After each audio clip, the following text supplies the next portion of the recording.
ಈ ಒಂದು ಆಸಂದಿ ಗಂಗರ ಒಂದು ಮನೆತನದ ಒಂದು ಸ್ಥಾಪಕ ಯಾರಂದರೆ ವೈಜರಸ. ಈ ವೈಜರಸ ಬಂದು ಸುಮಾರು 1080ರಿಂದ ಬಂದು 1110 30 ವರ್ಷಗಳ ಕಾಲ ಒಂದು ದೀರ್ಘ ಆಳ್ವಿಕೆ ಕೂಡ ಮಾಡಿರ್ತಾನೆ. ಅವನಿಗೆ ಕೊಂಗುಣಿ ವರ್ಮ, ಧರ್ಮ ಮಹಾರಾಜ, ಕುವಲಾಳ ಪುರವರಾಧೀಶ್ವರ ಅಂತ ಕೂಡ ಬಿರುದುಗಳಿದ್ದದ್ದು ಕೂಡ ಕಂಡುಬರುತ್ತೆ.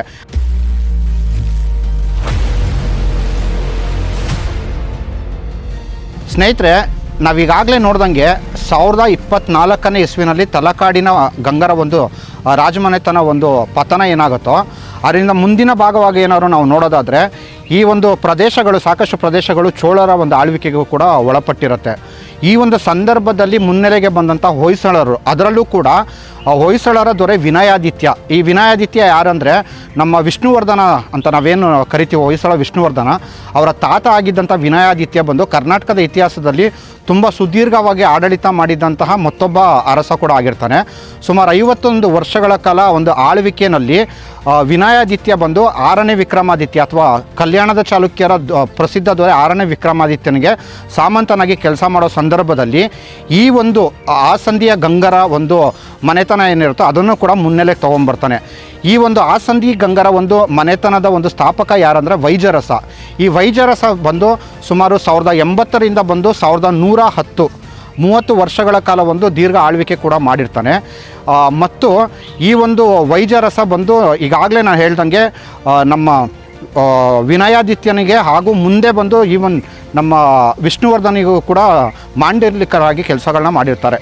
ಇನ್ನು ಈ ವೈಜರಸನ ಮತ್ತೊಂದು ವಿಶೇಷತೆ ಏನಂದರೆ ಇವನ್ನ ಕಣ್ತಂಬಿನಾಥ ಅಂತ ಕೂಡ ಕರೀತಾಯಿದ್ರು. ಇದಕ್ಕೆ ಕಾರಣ ಏನಂದರೆ ಹಿಂದೆ ಈ ಒಂದು ಭಾಗದ ಮೇಲೆ ಬಂದು ಬೇಡರು ದಾಳಿ ಮಾಡಿದ ಸಂದರ್ಭದಲ್ಲಿ ಆ ಬಾಣವು ಬೇಡರ ನಾಯಕನನ್ನು ಸೀಳಿಕೊಂಡು ಮುಂದೆ ಆಕಾಶದಲ್ಲಿದ್ದಂಥ ಒಂದು ಹದ್ದಿನ ಕಣ್ಣಿಗೆ ಹೊಡೆದಿತ್ತಂತೆ.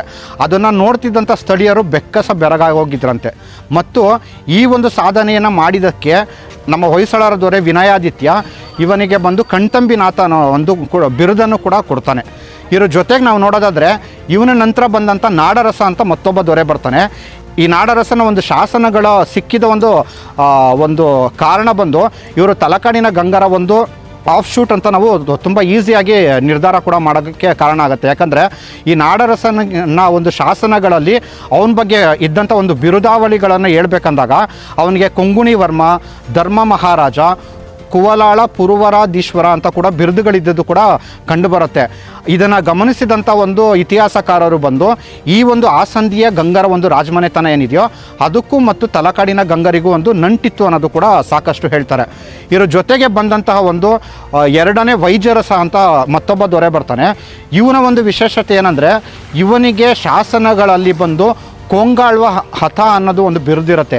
ಏನಕ್ಕೆ ಈ ಕೊಂಗಾಳ್ವ ಹತ ಅಂದರೆ ಈ ವಿಷ್ಣುವರ್ಧನನ ಒಂದು ಸಂದರ್ಭದಲ್ಲಿ ಬಂದು ಹೊಯ್ಸಳರಿಗೂ ಮತ್ತು ಕೊಂಗಾಳ್ವರಿಗೆ ಯುದ್ಧ ನಡೆದಿರುತ್ತೆ. ಈ ಕೊಂಗಾಳ್ವರಿಗೆ ಯುದ್ಧ ನಡೆದ ಸಂದರ್ಭದಲ್ಲಿ 2ನೇ ವೈಜರಸನು ಬಂದು ವಿಷ್ಣುವರ್ಧನನ ಪರವಾಗಿ ನಿಂತು ಕೊಂಗಾಳ್ವರನನ್ನು ಸದೆಬಡಿದ ಒಂದು ಕಾರಣಕ್ಕೆ ವಿಷ್ಣುವರ್ಧನ ಈ ಒಂದು 2ನೇ ವೈಜರಸನಿಗೆ ಕೊಂಗಾಳ್ವ ಹತ ಅನ್ನೋ ಒಂದು ಬಿರುದನ್ನೇ ಕೂಡ ಕೊಟ್ಟಿರ್ತಾನೆ.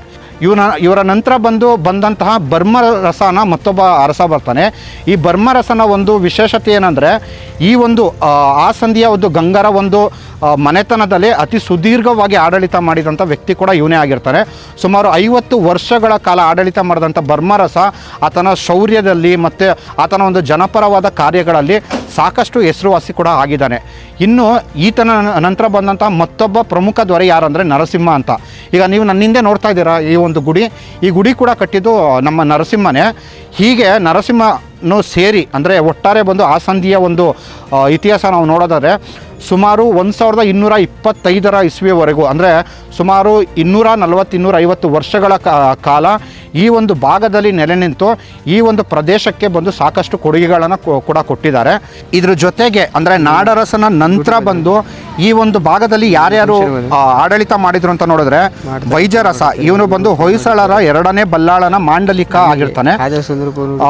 ಮರುಳ ಮಾರ್ಕಂಡ ದೇವ ಈತನು ಕೂಡ 2ನೇ ಬಲ್ಲಾಳನ ಮಾಂಡಲಿಕನಾಗಿ ಆಡಳಿತ ಮಾಡಿರ್ತಾನೆ. ಹೆಬ್ಬಾರಿ ಮಾರ್ಕಂಡ ದೇವ ಈತ ಕೂಡ 2ನೇ ಬಲ್ಲಾಳ ಮತ್ತು 2ನೇ ನರಸಿಂಹನ ಒಂದು ಮಾಂಡಲಿಕನಾಗಿ ಆಡಳಿತ ಮಾಡಿರ್ತಾನೆ. ಹೀಗೆ ಸುಮಾರು 1225ರವರೆಗೂ ಆಡಳಿತ ಮಾಡಿದಂಥ ಒಂದು ಕರ್ನಾಟಕದ ಒಂದು ಪ್ರಸಿದ್ಧ ಮನೆತನ ಬಂದು ಈ ಆಸಂದಿಯ ಗಂಗರು. ಇನ್ನು ಇದೆಲ್ಲ ಮಾಹಿತಿಯನ್ನು ನನಗೆ ನೀಡಿದ್ದು ಐತಿಹಾಸಿಕ ತಾಣ ಆಸಂದಿ ನಾಡು ಅನ್ನೋ ಈ ಒಂದು ಪುಸ್ತಕದಲ್ಲಿ ದೊರೆತಂತಹ ಒಂದು ಮಾಹಿತಿಗಳು. ಈ ಪುಸ್ತಕವನ್ನು ಬರೆದಿದ್ದರಲ್ಲಿ ಶಶಿಧರ್ HG ಅಂತ ಒಬ್ಬರಿದ್ದಾರೆ. ಅವರು ನನ್ನ ಗೆಳೆಯರು ಕೂಡ ಹೌದು.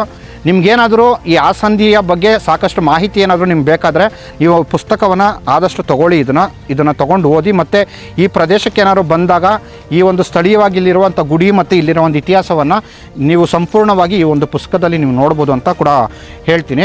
ಕನ್ನಡ ನಾಡು ನುಡಿ, ಕನ್ನಡಿಗರ ಭವ್ಯ ಇತಿಹಾಸ, ಸಂಸ್ಕೃತಿ, ವಾಸ್ತುಶೈಲಿ ಮುಂತಾದ ವಿಷಯಗಳನ್ನು ವಿಡಿಯೋಗಳ ಮೂಲಕ ದಾಖಲಿಸುವ ನಮ್ಮ ಪ್ರಯತ್ನಕ್ಕೆ ನೆರವಾಗಿ. ಇನ್ನು ಆಸಂದಿ ಗಂಗರ ಒಂದು ರಾಜಧಾನಿ ಯಾವುದಪ್ಪ ಆಗಿತ್ತು ಅಂದರೆ ಇದೇ ಗ್ರಾಮ, ಅಂದರೆ ಈ ಒಂದು ಆಸಂದಿ ಅನ್ನೋದೇ ಈ ಸ್ಥಳ.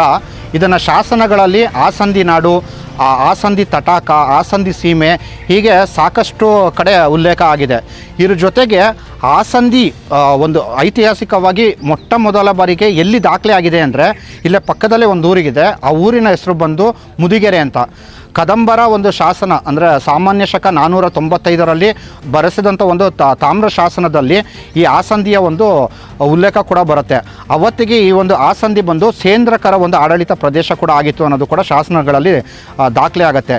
ಇನ್ನು ಇದೇ ಆಸಂದಿಯಲ್ಲಿ ಸುಮಾರು 13 ಶೈವ ಗುಡಿಗಳು, ಕೆಲವು ಜೈನ ಗುಡಿಗಳು ಕೂಡ ಇದ್ದಿದ್ರ ಬಗ್ಗೆ ಕೂಡ ದಾಖಲೆ ಆಗಿದೆ.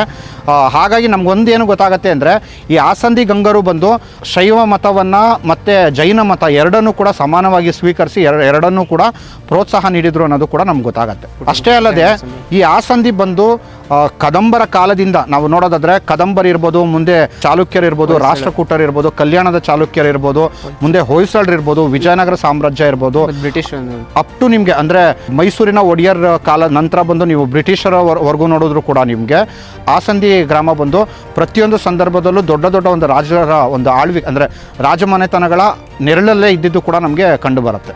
ಈ ಒಂದು ಸಂಚಿಕೆಯನ್ನು ಇಲ್ಲಿಗೆ ಮುಗಿಸೋಣ. ಮತ್ತು ಮುಂದಿನ ಸಂಚಿಕೆಯಲ್ಲಿ ಗಂಗೇಶ್ವರ ಮತ್ತು ಬ್ರಹ್ಮೇಶ್ವರ ಗುಡಿ ಅಂತೇನಿದೆಯಾ ಅದರ ಒಂದು ವಿವರಗಳನ್ನು ಬಂದು ಮುಂದಿನ ಒಂದು ಸಂಚಿಕೆಯಲ್ಲಿ ನಾವು ನೋಡೋಣ. Thank you.